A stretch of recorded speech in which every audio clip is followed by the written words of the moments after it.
From WBGO, this is Newark Today, your monthly look at what's happening in and around New Jersey's largest city. And now, here's your host, Michael Hill.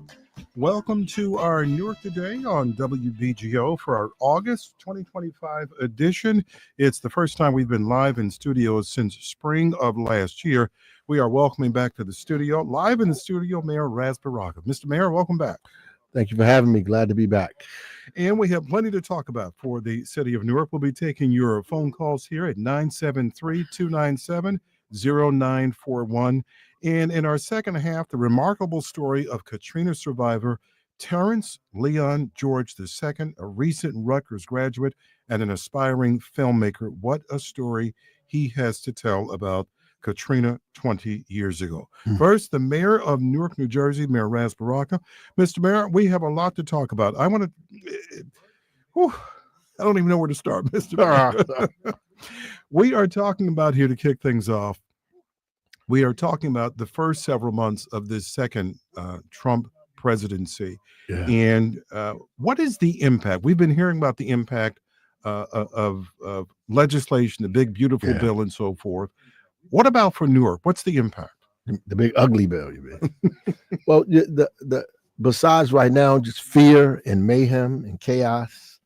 I mean, they think they're slick by not allowing these things to happen until 2027 after the midterms, because they want to win the midterms and still are afraid that they may not. That's why they're doing this thing in Texas. And then, you have the president of the United States urging people to change their maps to cut out Democratic seats so that Republicans can presumably win those seats.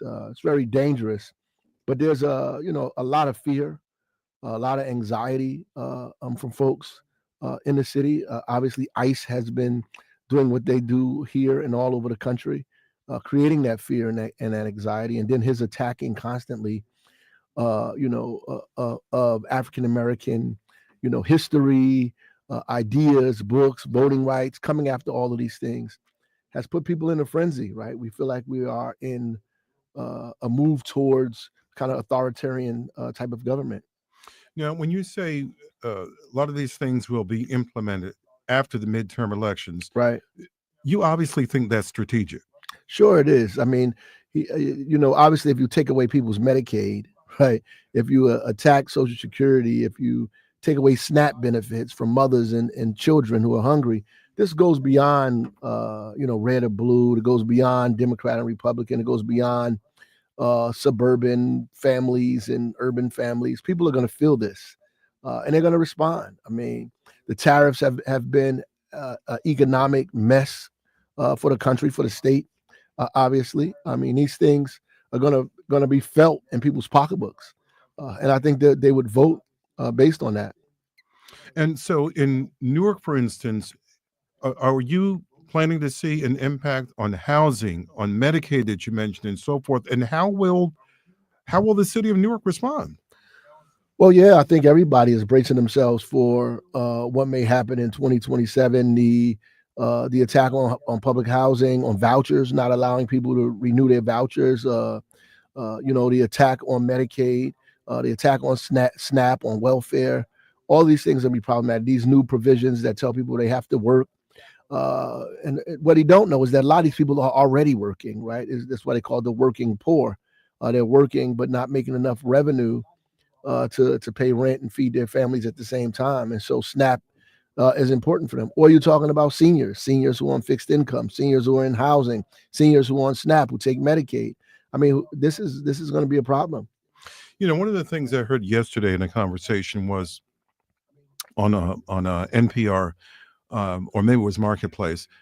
Someone was talking about the same thing you were talking about in terms of the immigration raids and how so many people are being removed from businesses, farms, for instance. And then they said that there was, plenty of Americans, who want jobs to go work on the farm. And the response was, that's unrealistic. These jobs were here before. Americans don't want to do farm work. Completely. Same argument I make, America is a consumer economy. Over 70% of the economy is about consumer buying and selling. People don't want to make iPhones. They just want to use them. And that's really where we are. I mean, there's no real factories in this country to do that. And he thought that factories would come. Not one has come yet. Farm work, or the work that we see folks doing in hotels and different things of that nature, is work that have been happening for years, by folks who've been coming to this country doing that work generation after generation. You're talking about some people who've been in the country for 20 years or more doing this type of work, who are being victimized and targeted by ICE, doing the kind of work that they think Americans are going to do, that they're just going to import, take people from cities and bust them to the farms and have them start working. That's a little strange and a little weird if you think about how that would play itself out.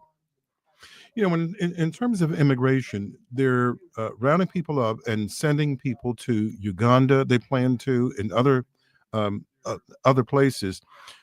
During the campaign, Trump was talking about targeting people who are criminals and having them removed. And there's a different version of this immigration crackdown now as it plays out. Yes, they may be going after people who have criminal records and some folks who may have been told you can't stay here in the country. Heck, President Obama had deported more people probably than any other president in recent time. But in this case, he campaigned on targeting immigrants who have criminal records and are criminals and so forth. But in reality, it's much more than that. You're going after, for instance, out in California, the father of Marines and tackling him on the street and so forth. So it's a whole different scenario, and people must be terrified. Are you hearing about the immigrants in Newark and different organizations? People are definitely terrified, without question, all over the state. And definitely in Newark as well. And you have to understand the way this is happening in a public, like very visual way, that people are seeing people with masks round people up off the street, dragging them out of stores. It looks like kidnappings almost. Yeah, out of their vehicles, out of everywhere. This has not happened, right? This is not Biden or Obama immigration deportation. This is an authoritarian overreach of what's happening. And you see this playing itself out in public. People can see what is happening here, and they're going into courts where people are going to immigration hearings and they're arresting them as they come out of these hearings. This is a complete violation of due process that's happening. Whether you agree with folks need to be deported or not, due process still has to be in place for everybody who steps foot on the soil here in this country. And Newark is still listed as a sanctuary city to a certain extent, is it? Well, I mean, obviously the DOJ thinks so. They sent us a letter threatening to arrest the mayor and, keep money away from us if we don't repeal our sanctuary status, which is intimidation. It's bullying, is intimidation, especially since they already sued us, right? So they already sued us, but now they're going to threaten us with arrest, which is really saying, which is really unlawful and it's unethical, right? If you're suing somebody, you're not even supposed to be in contact with them. Never mind threatening them with criminal charges if they don't, repeal the thing that you're suing them about in the first place. Is the city going to repeal its sanctuary status? No, that's like ridiculous. Nobody's going to do that. We are in lockstep with the Third Circuit Court of Appeals, who said that Murphy and the AG was correct, that they were right. They had the ability to establish these policies in the state, and that we did not have to help the federal government enforce immigration laws. Speaking of immigration, you were arrested by DHS back on Friday, May 9th, and the charges were dropped once people saw the video, and the judge really blasted the administration for arresting you. And you're suing the Department of Justice. Yeah. And we saw today that a federal judge ruled that Alina Habba is not supposed to be. She's not supposed to be serving in that capacity, and halt some of these cases. Right. So, what's the status of your case against the Justice Department? Well, they have to respond. They haven't responded yet, and really, the body camera footage just came out. Some of it, in the Congresswoman's case, McIver. Yeah, that showed or you heard the arresting officer, the guy who arrested me, have a conversation with the folks there that says that he had orders from the deputy U.S. attorney to arrest me, right? The person right under Pam Bondi called them and told them to arrest the mayor of the city of Newark, whether he's outside of the gate or not. Arrest you for what? trespassing, which is what they did, right? Trespassing on property they don't own, in a facility they have no federal workers at, right? Where they don't lease, they don't have anything to do with that except a contract to house, some detainees. So they have no jurisdiction over that property whatsoever. A rudimentary lawyer would have told him that, and told him that what they did was incorrect. What does that signal to you, your arrest on May 9th, based on those circumstances? Well, it means that they weren't really concerned about the law. They really weren't concerned about justice. They weren't even concerned about trespassing. They weren't concerned about anything. Only thing they were concerned about was sending a message that Trump is right, that they were going to bully us, and if we didn't acquiesce to their whims, that we would be, subjugated to whatever they thought we needed to keep us in line. And at that point, it was cuffing me and locking me up, to show the rest of the country what they're going to do to people who defy them. What do you want your lawsuit to show? To prove what? That they were wrong, that they should apologize, that they were liable, that they got on TV and lied, that they got on TV immediately before I was even warm in the jail cell, saying we bum rushed the jail, we bum rushed the place, we pushed officers aside, we were there protesting. They said all kinds of manners of things, right? That I violated the law, that I did something illegal. I mean, on every major TV station, they were saying this stuff, which was a lie. And these people, this thing that they have, this pattern that they think they can just get on TV and lie over and over and over and over again until it at least feels like the truth. And so I think somebody needs to challenge that's not okay for them to do that, to not handle people the way they're handling us and handle democracy the way they're handling democracy. We are speaking with Newark Mayor Ras Baraka right here on Newark Today on WBGO. We are taking your questions, your comments, your concerns. Call now, 973-297-0941. That's 973-297-0941. You can speak directly to the mayor of Newark right now about questions, comments, concerns, anything you want to ask the mayor about. He's right here live in the studio with us. Mr. Mayor, we've been talking about this immigration crackdown and what it resulted with your arrest on May 9th. How's the Congressmember McIver doing? Well, she's hanging in there. I mean, she obviously hasn't missed a beat. She's still out there fighting, doing her job, down in D.C., dealing with the craziness that goes on down there and responding to her constituencies and her district 10. So, Amiri Baraka was a fierce advocate, protester, justice seeker in the city of Newark back in the 1960s. What would Amiri Baraka think of America, 2025 American democracy? Well, I don't think he would be shocked, but at the end of the day, I think that he would know that this is a stark move towards this kind of authoritarianism, towards fascism, and that's exactly what's happening. And I'm sure he would call it out for what it is. He always talked about, developing an anti-fascist kind of united front, and this is exactly the time period that needs to happen across the nationality and zip code and religion and beliefs, that we'd form an anti-fascist, pro-democracy kind of alliance that pushes back against what we see happening, where they can just take over cities and take over the police force, begin to give the military police powers. Pete Hegseth in D.C. talking about how they're bringing, safety to the city. Why is the defense secretary talking about troops in American cities? This is a problem. Before I came here this evening, President Trump was in D.C. going out with the National Guard troops into D.C. And one of the things he said before he actually walked the streets with them was that we're going to be doing this in other cities, other American cities. Right.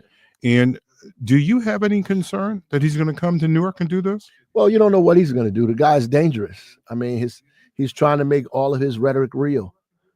He has no jurisdiction to do that.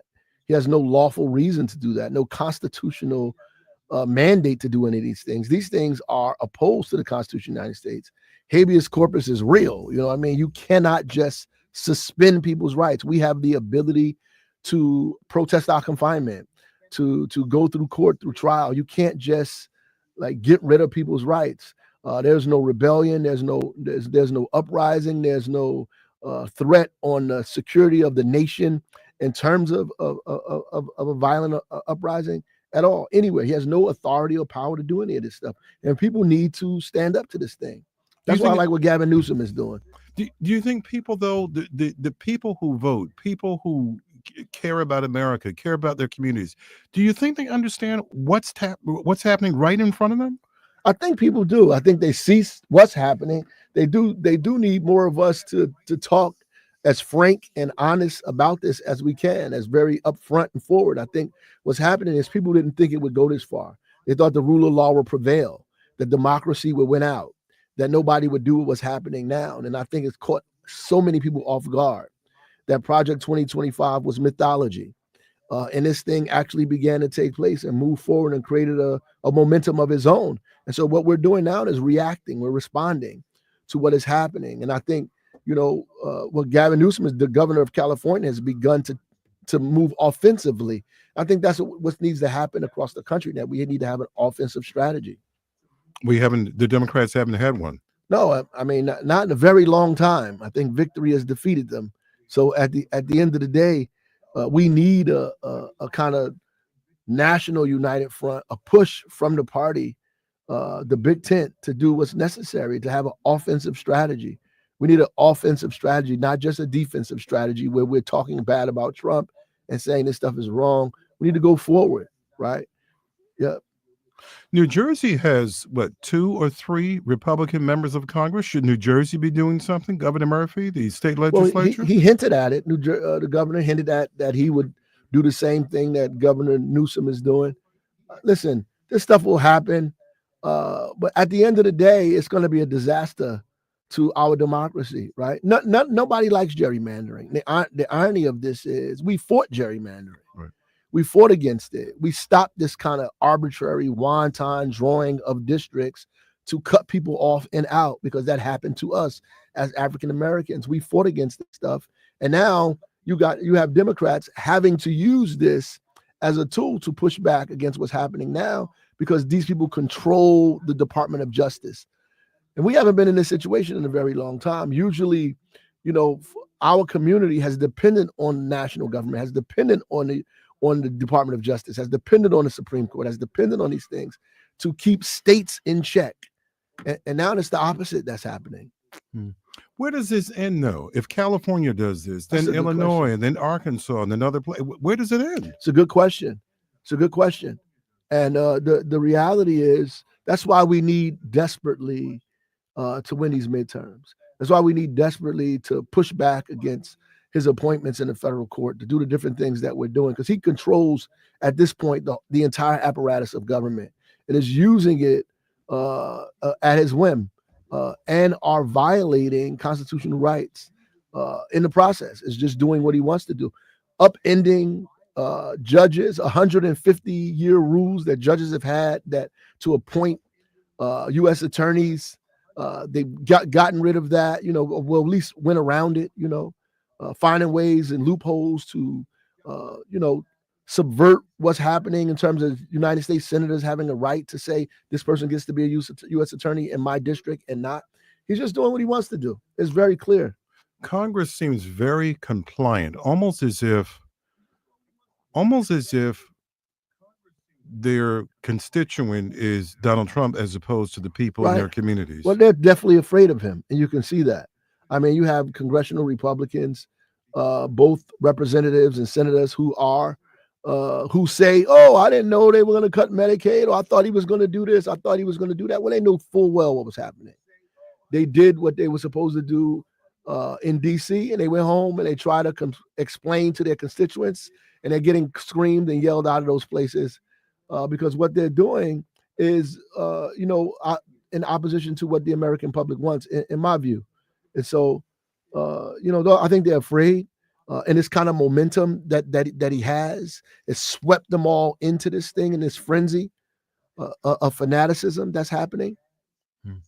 We were talking earlier about the impact of the first 6-7 months of Trump policy on the city of Newark And in general, I think it has the same kind of effect on a lot of other communities.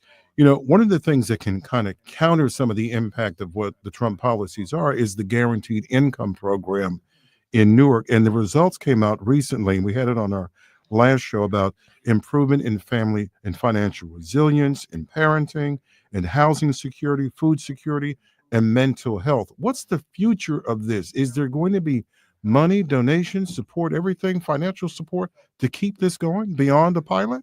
Well, we're pushing for it. We're pushing to extend it, to raise it. We're pushing to do it in the state, right? And I think the states are going to have to take the lead, because we're in a place now where I think this is not going to happen. I mean, baby bonds aren't happening. I mean, the Newark Public Schools just through the help of Prudential begun to put money in kids' bank accounts so they can have money towards their college. I mean, this, especially in a climate that we're in that says, oh, we can't forgive your debt. The cost of education is going to go higher as he goes around and finds and takes money from universities around the country that don't agree with him, right? It's making the access to education, the pathway, even more difficult and arduous. So doing this stuff is important. Putting money in people's pockets and in their households, unfettered cash is what we need, not more demands. You have to give people access to spending. Mr. Mayor, you ran for governor, and I want to ask you now about the two nominees for Cheryl and Chitterelli, and what are you hearing from them in terms of addressing urban issues and urban policy? Well, I'm gonna tell you this, man. You can hear Chitterelli out here speaking, trying to follow the Trump playbook, right? Trying to pretend that he's going to help African Americans, saying these things, pulling them together. And the problems that this country has had, the problem that the state has had, he's landed at the foot of the Democratic Party, right? And what needs to happen is the Democratic Party needs to take some responsibility, but also come out with a very, very aggressive plan to move this state forward, but also move African American, Latinos, marginalized, working class people forward. They need to come out with that very strong. And I would say that the Congresswoman has been in conversation with me and other folks trying to help develop some kind of policy agenda that will at least speak to real issues and real concerns that people have. To pretend that you know about these concerns and come up with some kind of full response to this is wrong. You need to sit with folks, figure out what the issues are, and begin to develop a pathway towards that. And I think that's beginning to happen in a congressman's camp. And prayerfully, it gets to a point where they begin to say it out verbally, and people begin to understand it and embrace it, and it carries it through. What about in terms of Mikey Cheryl? Are you hearing her talk about urban concerns, urban policy? Well, that's what I was getting at. The Congresswoman, us talking with her about the issues that are important. I've been in direct contact with her policy advisor, trying to give them. Have you endorsed her? Not yet. Not yet. But you will. By God's grace, brother. By God's grace, Put you on the spot there. Yeah, no, it's all good. You always do that. I could depend on you for that, brother. But at the end of the day, I want to, right? So, right. We need to, and we're developing a robust policy agenda for her, so it doesn't look like we're doing it just to do it. We want to do it because we believe that she could be a real champion for our community and for working class people. And we need to make sure that she says that she understands that, and she develops policy around that. Is your endorsement contingent on that? Oh, absolutely. So there's a chance you may not endorse her. No, I wouldn't say that. I think we're working towards it. Now, I would say that if I thought that, they were just going backwards or in another direction, I think we're working towards that. And, by God, that's why I say by God's grace, brother, by God's grace, we'll make it take place. Mr. Mayor, there was something interesting. I think the day after the election, the morning after the election, Democrats were stunned. They were almost speechless, and since then stumbling over each other to find the footing and so forth, and way to respond to the second Trump term and this Republican sweep and so forth, and controlling the two houses of Congress. And then comes along a Democrat like Mamdani in New York That's with these right. hyper progressive ideas and telling people we need to redo this. Good for He him. defeated Cuomo, which was a real surprise. He chased Mayor Adams from the Democratic primary election. And there hasn't been, for someone who came out of nowhere to win the nomination for mayor, the Democratic nomination for mayor of New York City, there hasn't been this kind of uh, uh, swell around him Right. to champion what he's championing. Yeah, and I think the Democrats are making a mistake. They're following Republicans, chasing them around, trying their best to separate themselves from Zoran. What they should be doing is surrounding him, embracing him, talking to him, trying to figure out how to make some of these policies pragmatic and real, how to execute some of these things. Because the things that he is saying, this is what working class people want. It's what American people want. I mean, even if you look at the race in New Jersey, the progressives collectively together had a huge a vote total, right? Even more than the congresswoman collectively, right? So there is a very, very large growing base of people in the party who are really, really concerned about, the wealthier getting wealthier, the rich getting richer, and at the same time, democracy disappearing and being attacked, their inability to afford childcare and to provide affordable housing and allow people the opportunity to have access to the American dream, to bring prices down, as Trump talked about, but really didn't do, right? And the irony is that Trump talked about some of the things that Zoran is talking about now as he ran. He ran talking about, we need to lower grocery prices. He says that he's a socialist, but Trump can say it, and he's being conservative. This is ridiculous. Like he's talking about making sure that people can afford transportation, that they can afford health care, that they have an opportunity and housing, that this is real. So people, I don't care what you say to folks. It is getting so bad. People say, I don't care what you say about this man. Once I was blind, now I see. At the end of the day, he's not saying anything that's scaring people.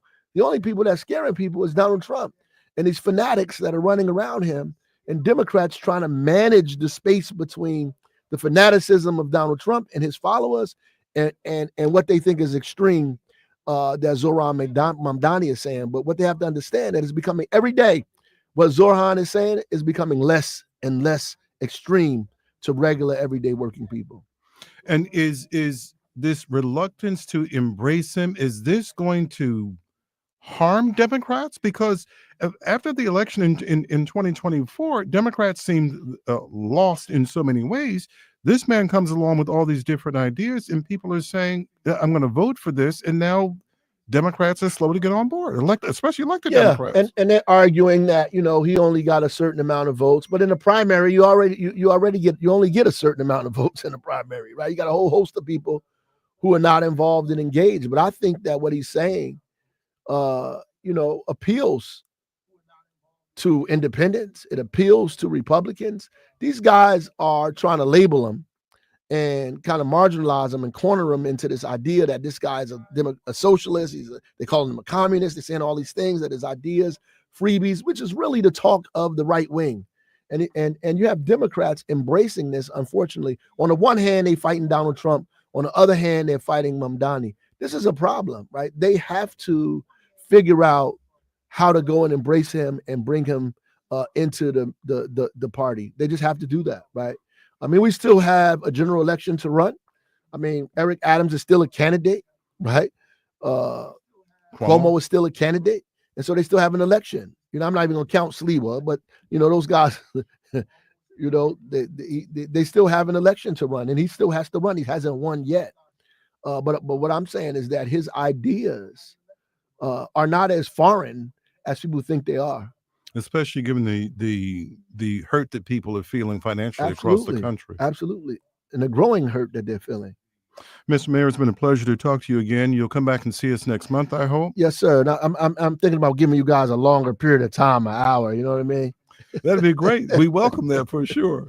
We've been speaking this evening with Mayor Ras Baraka of the city of Newark. Mr. Mayor, always good to see you. Thank you for this conversation. Thanks for having me, brother. You're most welcome. When we come back, we'll be talking about a Rutgers graduate and aspiring filmmaker, Terrence Leon George II, and how his family survived Katrina in Gulfport, Mississippi, and the astounding success story he is right now. That's when we come back on Newark Today.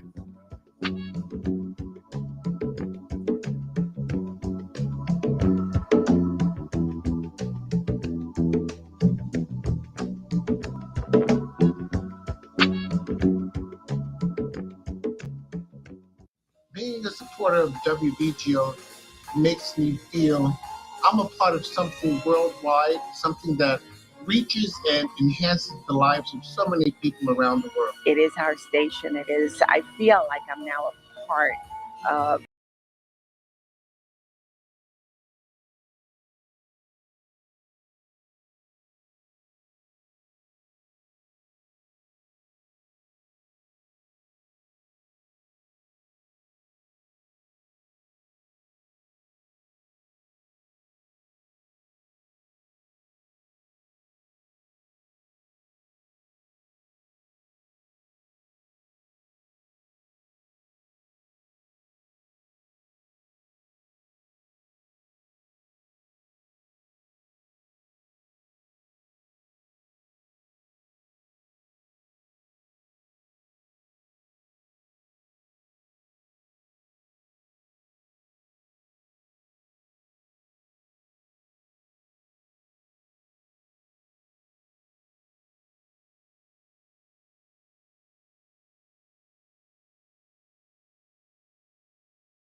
Never even met his New Jersey grandfather.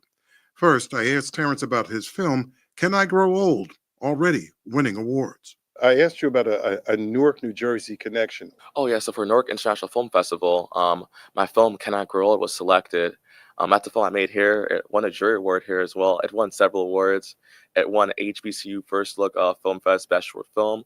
But that film is about black on black violence, and it's told through a poem of a man who's about to be killed as he's trying to, speak to his, shooter, and it just beautifully blends with different imagery and just different scenery. It's almost like a play unfolding.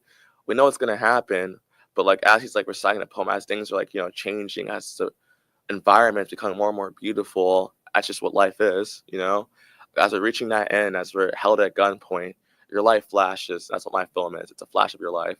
So, is there action in this? Did you film it in Newark, or you filmed it all here? Well, for some scenes, like I went to a few parks in like Newark, and I got some like scenes there. But for the most part, I shot in New Brunswick. Mm-hmm. And what do you hope? What do you hope comes of this film? Honestly, just more awareness because, as the film was made for the gunman. You're filming a person who's holding a gun, barrel of the gun, and it's like we the audience are the gunman, and he's talking to us. So I just want people to reflect on their decisions before you commit acts of violence, before you hurt your own people, your own brothers, your own sisters, your own humanity. Like, let's have humanity. Let's not hurt each other, regardless of like skin color, race, gender, sexuality, any of that stuff. Like, I feel like as human beings, we should communicate. And I feel like a lot of like anger, generational trauma has just like, like hurt the community in ways that, like it's hard to recover. But I believe in progress. I believe that, we can make a difference.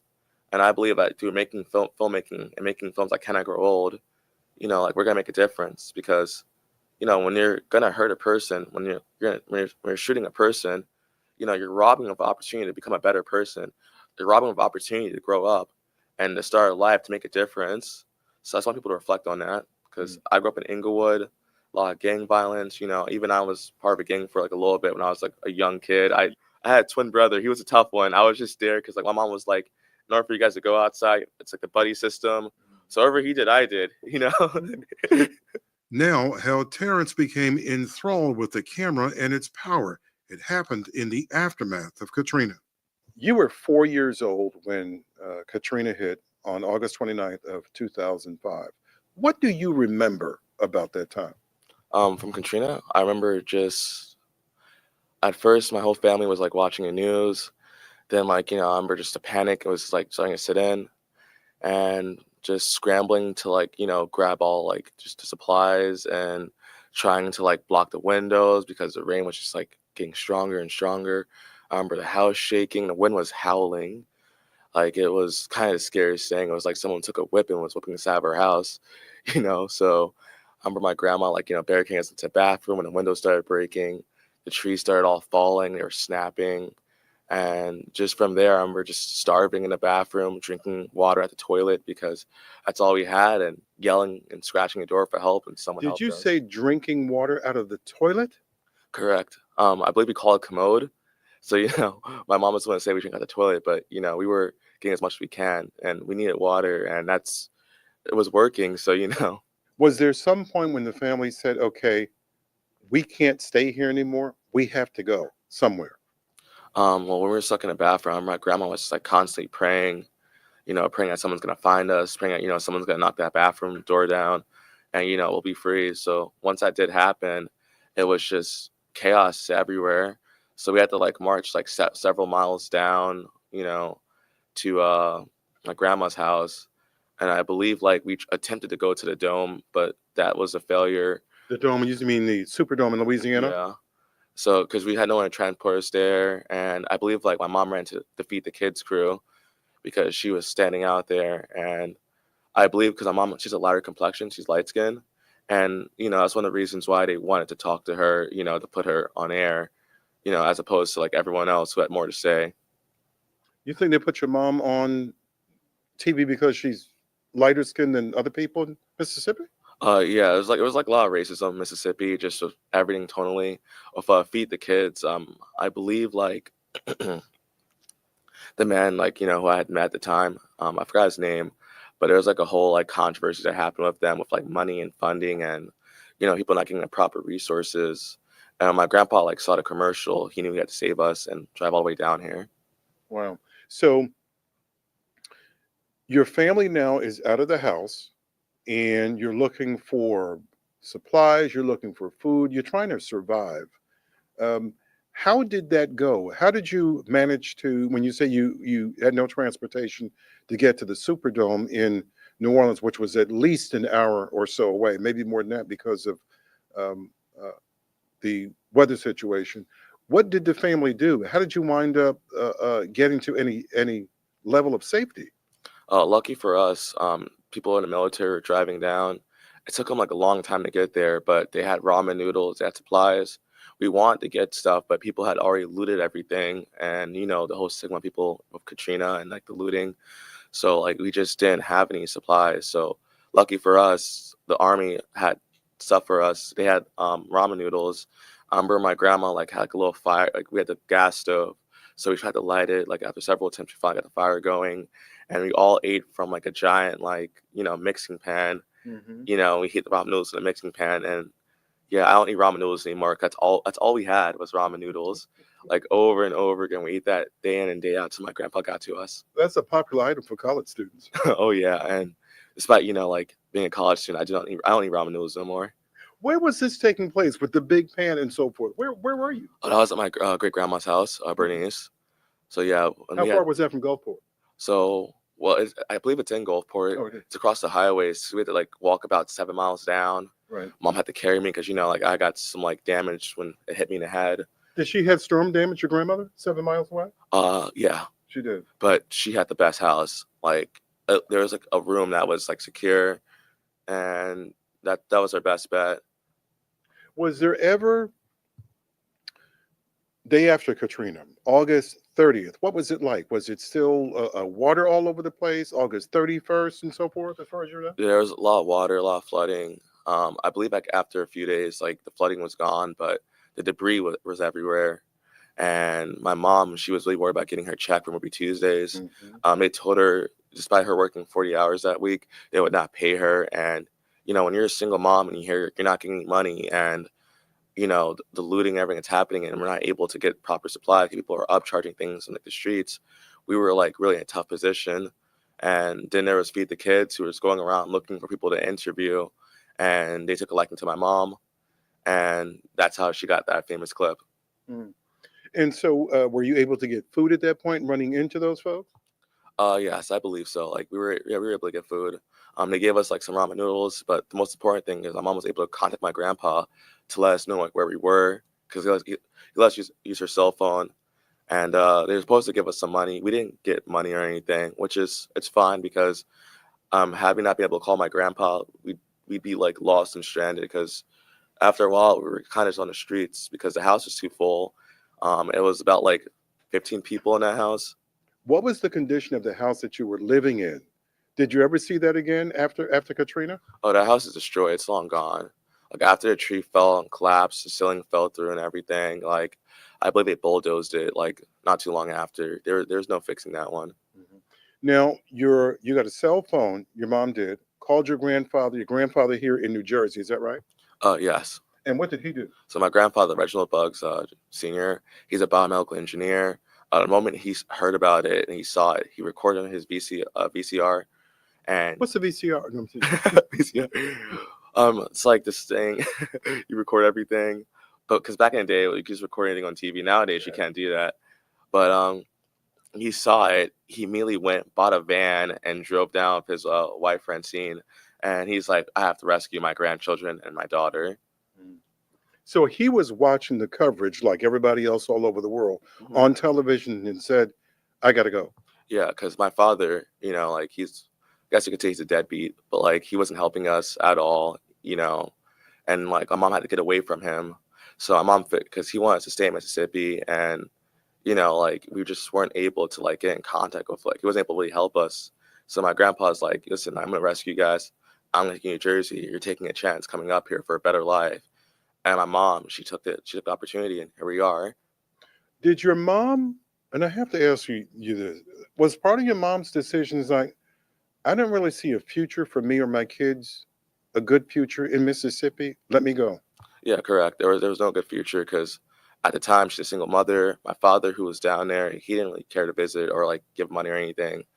He was in and out of jail, like drugs and stuff.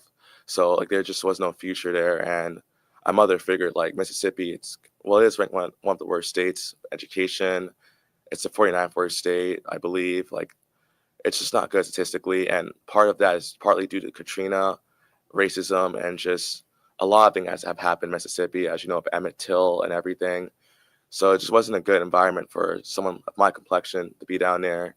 My mom, who was, despite being of lighter complexion, she's a black woman, she wanted what was best for her children, because we're all dark skinned.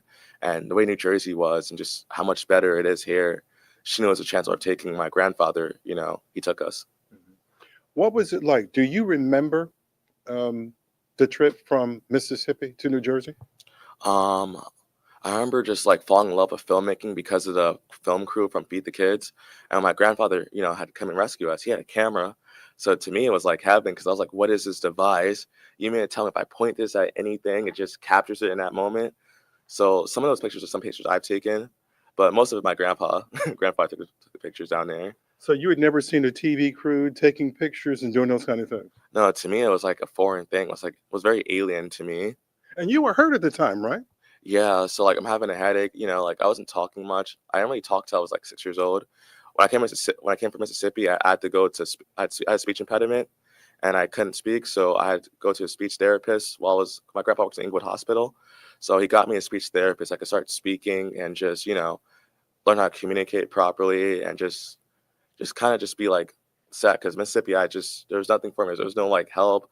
There was no like hospitals where I can just go and get the speech therapy I need. There's just nothing for a child who needed like help.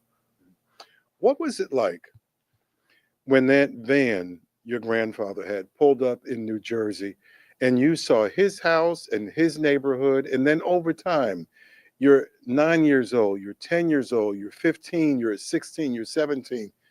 What were you thinking? In that moment, to me, he was like Superman. Like that was my hero, because I see this man come out this blue van, from like that old '90s style mustache.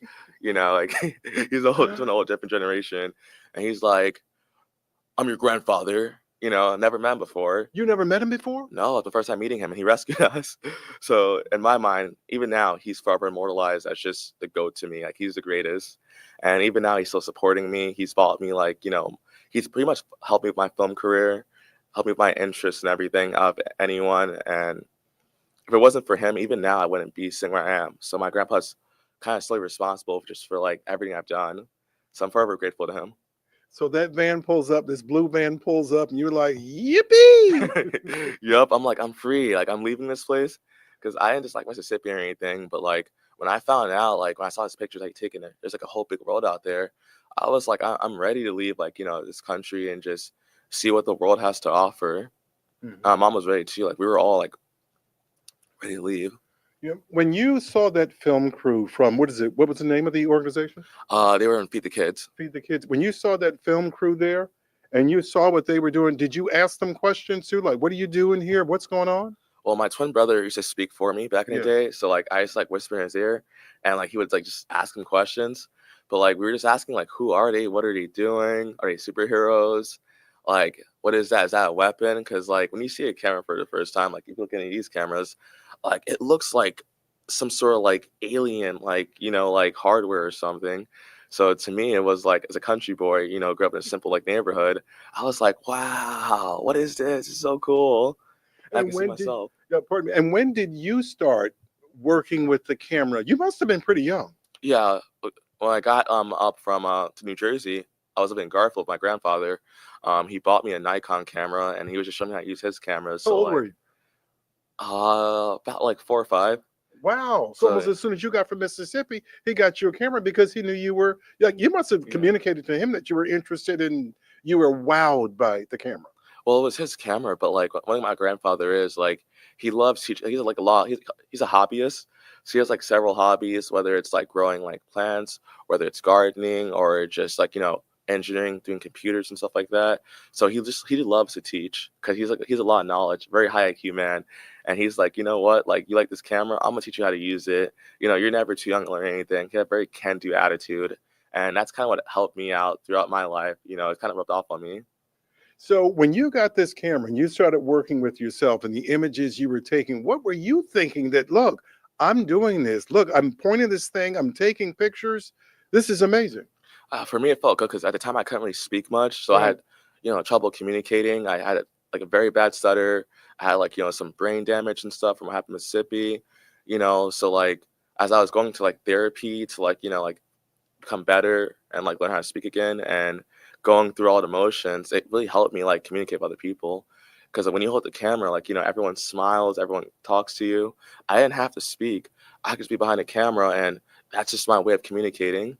And everybody wanted their picture taken. Exactly. So like it became a great way of expressing myself. Did you know then, Terrence, did you know then, 4, 5, 6, 7 years old, that this is what I want to do for the rest of my life? Yes. Like the moment I touched that camera, I just knew it was meant to be. Wow. And let's talk about that. In high school, in grade school, were you doing photography? Oh, in high school, I was actually doing filmmaking. So the In reason, high school, you were doing filmmaking. yeah, so the reason I transitioned, because like I remember I saw the news crew, and but my first teacher in like filmmaking was called Michael Penix. It's in Franklin Township. He runs a program called Aspects, and in that program, like, there's like 3 levels. The highest level is Want TV, which is like a TV station, and it's Aspects 1, Aspects 2. And I remember like just watching the other high schoolers on the TV screen, and I was like, whoa. I remember when I was on Feed the Kids and I saw this. This is what I want to do. This is it. I finally I've worked up the courage to get to where I'm at, and from there I just picked up a film camera, and I'm not gonna lie, it was a rocky transition going from photography to Mhm. filmmaking because as filmmaking is a combination of like different like all mediums together. Yes. While photography, you're capturing a frame, and one Yes. frame can tell 1,000 stories. But filmmaking, it's the medium that everyone should watch, view, and understand as they're viewing it. Wow. So when did you decide that you wanted to be a filmmaker? Oh, I met Michael Penix. He took me under his wing, taught me it's like a lot of great things, just like creatively. And I always had struggled, like, expressing myself due to me not speaking much when I was growing up.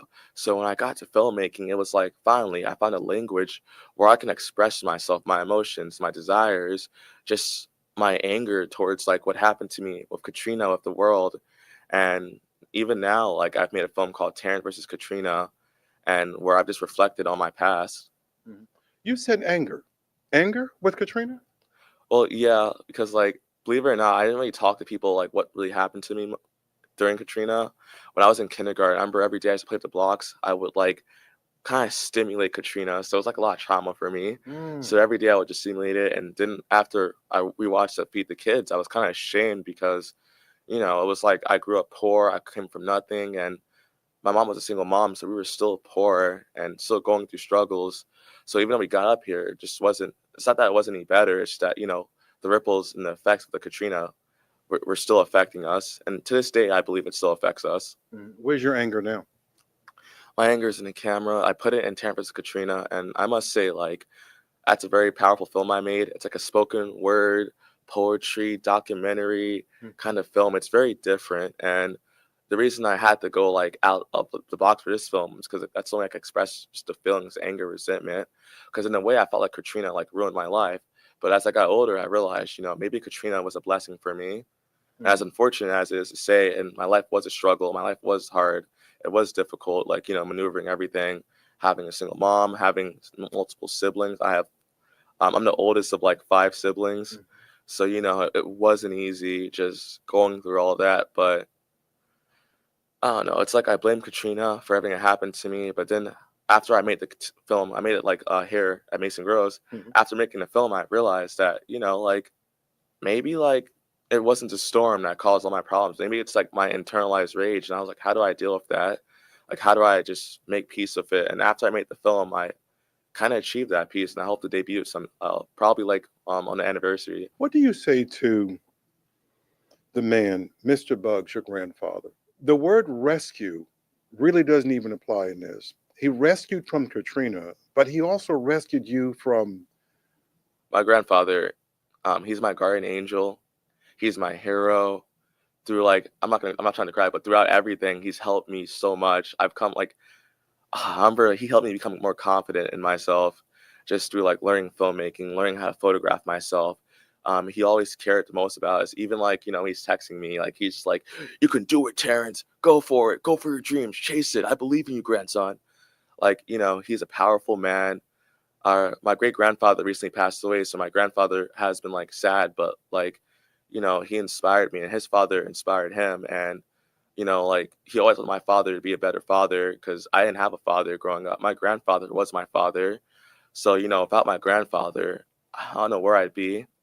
I'd be maybe gang affiliated. I wouldn't be here. Maybe I'd be in jail. Maybe I'd have kids of my own, but I wouldn't be sitting here without my grandfather. And without him, my story does not continue. There are a lot of people look at Katrina as something that was horrible, and it was something that ruined their lives, and it did.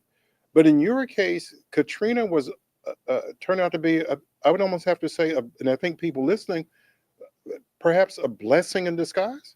Yeah, Katrina, it was a blessing in disguise. My grandpa likes to joke and say Katrina, like I was like one of her chosen ones because of, just my success and how I'm able to really make it.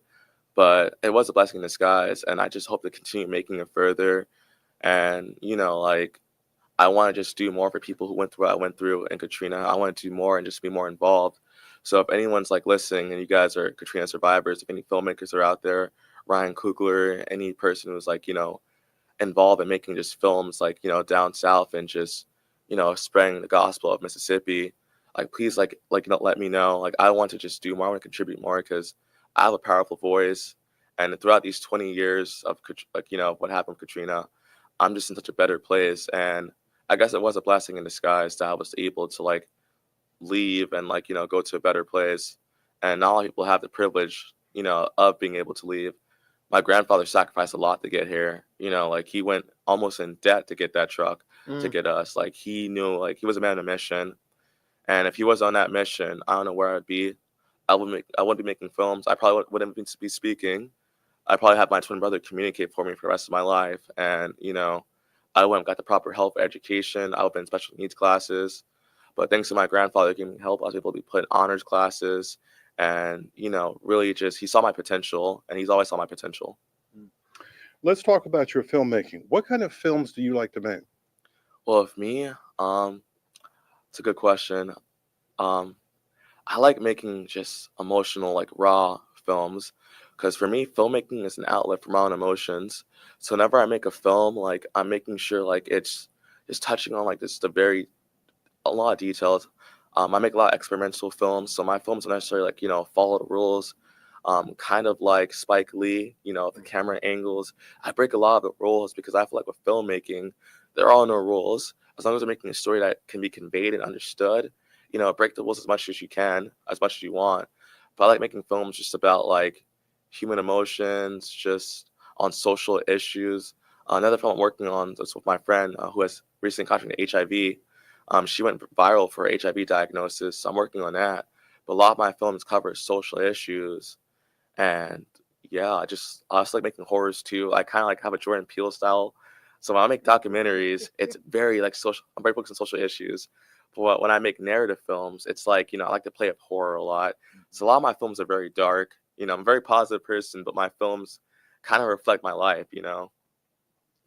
What would you say, looking back to 4-year-old Terrence? What would you say to other kids who are of the same circumstance as you and your family, going back to 2005 when Katrina hit? What would you say to them about hope, about the future? Okay. Honestly, I would tell them that life, the path that we have, it's not always going to be clear, but in order to like get to better opportunities, in order to get to a better path, we have to keep walking, to keep moving forward. We can't look back at our broken houses, the remains of the storm, and like just stay there. We must move forward. We must progress. I know it's very easy to get stuck in life. I know it's very easy to like look at this catastrophe and just tell yourself that what am I gonna do? Like there's nothing I can do. But you have to believe. You have to believe in a better future. As each day passes, there's something we can be doing to get in a better position. So I guess I'll tell my younger self that, listen, Terrence, like life is going to be tough for you. It's not going to be easy.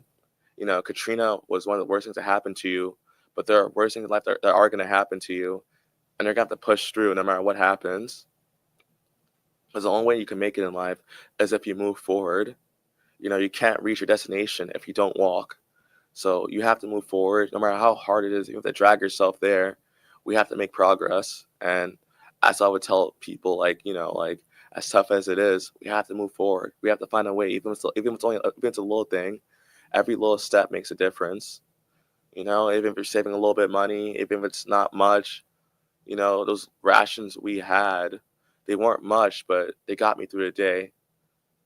And just keep moving forward, keep trying to progress, and just keep believing in yourself, because as tough as it is, the nights we were shivering, in shelters and just on my grandma's house because there was no roof. Even when it was raining at times, we just, knew that tomorrow would always come, the sun would rise. There's always going to be a brand new day, and progress. It's all about progress. It's all about moving forward. And that's just I know it sounds crazy, but that's just how I move forward. I think to myself that, if I keep pushing, there'll always be progress. Even the job market now, I'm believing in the progress and like just moving forward. You know what I see in your future? And what do you see? I see you making a film, and you know what the title of it is going to be? It's going to be Undaunted. Undaunted? I like that. Okay. I think when I get home today, I'm going to go I just start writing a script right now. I never thought making my life into a film, but I think it's about time. And I didn't sound undaunted. That sounds good. Thank you to Terrence Leon George II for sharing his story with Newark Today. Thank you so much, Michael. I appreciate everything. And thank you to Selma Maymedovich, who helped us to capture it. Congrats to both for having just graduated from Rutgers Mason Gross School of the Fine Arts.